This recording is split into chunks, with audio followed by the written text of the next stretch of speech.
প্রথমেই বলি যে লাইভে শেষ পর্যন্ত থাকবেন, অনেক গুরুত্বপূর্ণ কথা আছে এবং শেয়ার করে সকল কর্মচারীদের, পেনশনারদের কাছে পৌঁছে দেওয়ার দায়িত্ব নেবেন। লড়াই কিন্তু শেষ হয়নি, বরং এক নতুন লড়াই শুরু হতে চলেছে। প্রথমে বলি যে মানুষ পক্ষের জয় হলো।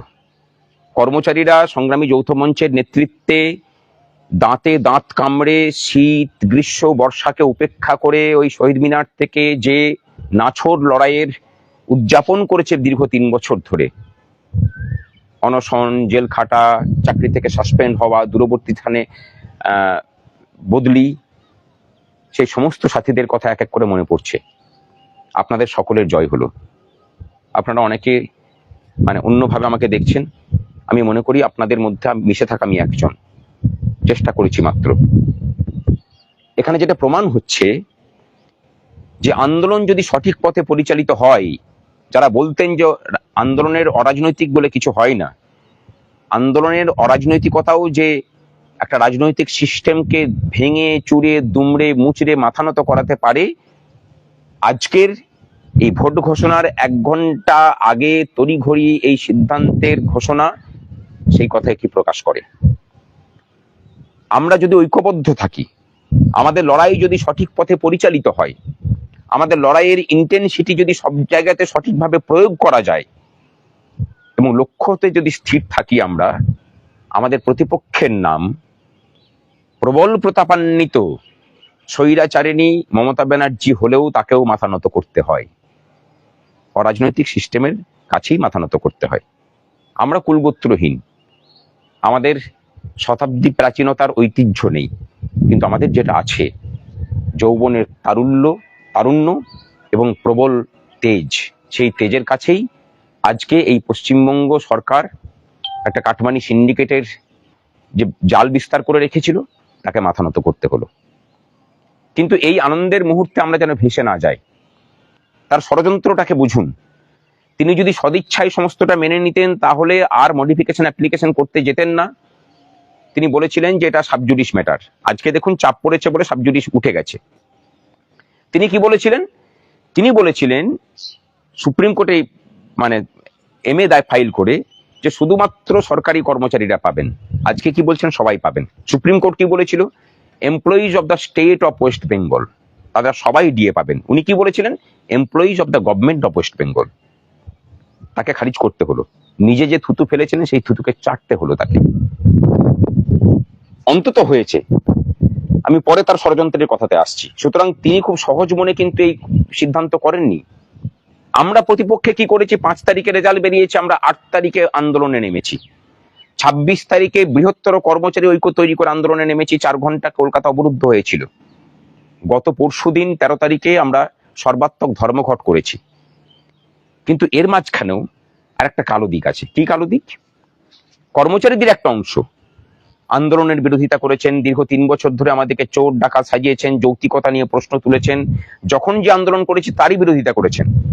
কিছু কর্মচারী নেতৃত্ব গত পরশুদিনও ফেসবুকে দেখতে পাবেন কৃতিত্ব নিতে বলেছেন যে ধর্মঘটের তারা নাকি বিরোধী। সেই সব মানুষদেরকে বলবো যে দয়া করে আপনার মুখ্যমন্ত্রীকে একটু দয়া করুন, আপনাদের ডিএর টাকাটাকে বলুন যে আমরা নেব না। মুখ্যমন্ত্রীকে বলুন ভোটের সময়ে আরো কিছু ভাতাশ্রী প্রকল্প চালু করতে ওই টাকা দিয়ে। তার উল্টো দিকে দাঁড়িয়ে আমরা কিন্তু নিজেদের প্রতি বিশ্বাস হারাইনি, লড়াইটাকে চালিয়ে গেছি। আমাদের পাশাপাশি দেখেছি যে একের পর এক গণ আন্দোলন মুখ থুবড়ে পড়ছে, সেই আন্দোলনগুলো বিক্রি হয়ে যাচ্ছে। অভয়ার আন্দোলনের মতো অত প্রবল একটা আন্দোলন একটা বিশেষ রাজনৈতিক মতাদর্শের কাছে বিকিয়ে গিয়ে সরকারের কাছে বিক্রি হয়েছে। আমাদেরকে প্রতি মুহূর্তে বিভিন্ন কর্মচারী, শিক্ষক নেতৃত্ব লিখেছেন, পোস্ট করেছেন, শিখিয়েছেন আন্দোলন শিখতে হবে ওদের কাছে। আজকে সেই সব মানুষদের কথা মনে পড়ছে। হ্যাঁ, আমরা শিখেছি আর আমরা শিখিয়েওছি।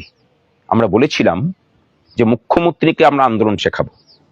আজকে দাঁড়িয়ে কিন্তু সেই মুখ্যমন্ত্রীকে আন্দোলন শেখানো শুধু নয়, আন্দোলনের কাছে কিভাবে মাথা নত করতে হয় সেটাও শেখালাম। কিন্তু এরই মাঝে একটা খবর এলো, অর্থ দপ্তর থেকেই এলো, যে সরকার একটা ষড়যন্ত্র করছে। তারা জিওটাকে এখন বের করবে না।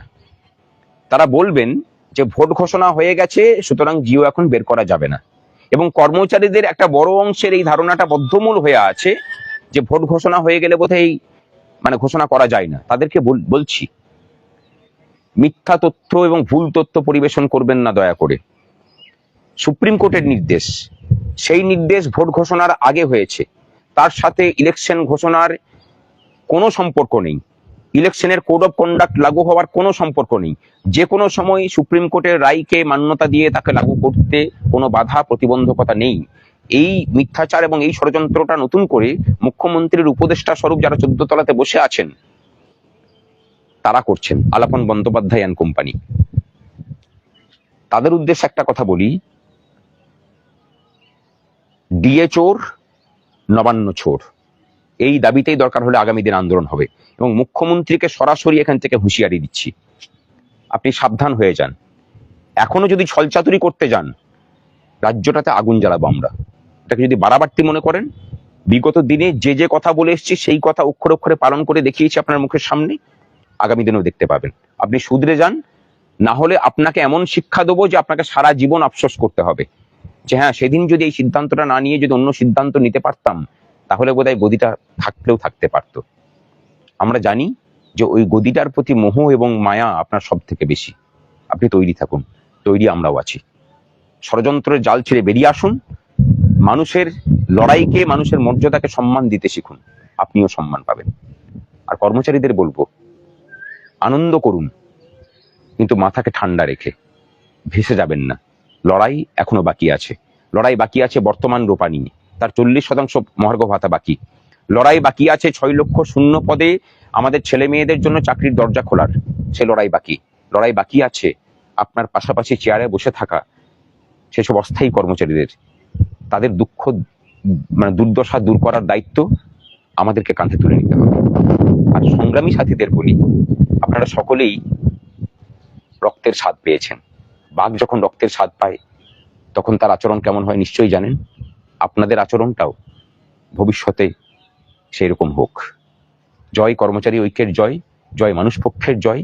আর পরিশেষে বলি, আমরা কৃতজ্ঞতা জানাচ্ছি বিরোধী দলনেতা মাননীয় শুভেন্দু অধিকারী, তার মানে নিঃস্বার্থ আমাদের পাশে দাঁড়ানো নিয়ে।